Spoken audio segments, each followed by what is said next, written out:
You know, I think one of the interesting things about diversity of thought, particularly, is that as the future of work starts to change, where repetitive tasks start to be automated, and AI is obviously a big part of that as well, that the future of work may be around project-related work, where different people come together on a task or to solve a problem, and then dissipate after that challenge has been overcome. Yeah. And I guess building those teams with different thinkers is really key.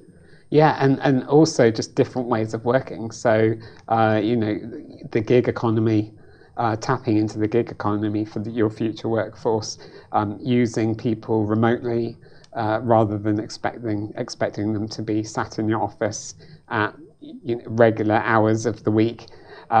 People just agile working. You know, people going into business now, particularly young people coming out of university, they really expect agile working as just the norm. Absolutely. And any organisation that can't provide agile working is going to have difficulty attracting and retaining that workforce. Listen, I absolutely agree. I think, we touched on earlier, about the multi-generations that we have in the workplace now, 5 generations for the first time. And, it's not about enforcing a new generation or a new way of working to work the old ways. It's actually we all learn from each other and create, that future.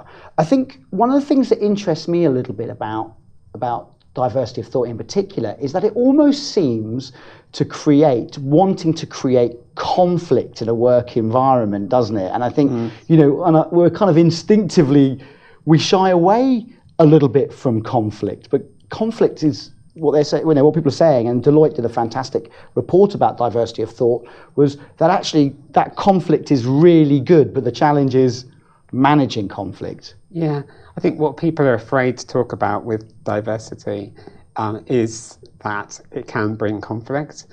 But like you say, I think it's about reframing and saying that conflict is a good thing if managed properly. Any team is bound to have conflicts, but if you have good managers managing and leading teams, if you can have a really good process of resolving conflicts, then that your business will be in a good place.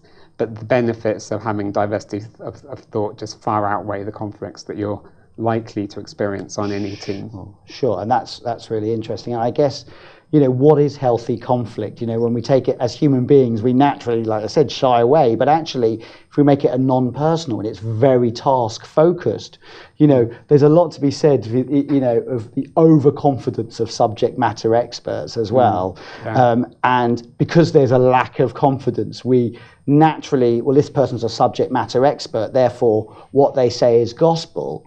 And actually encouraging people from a different background to challenge that way of thinking actually creates interesting results.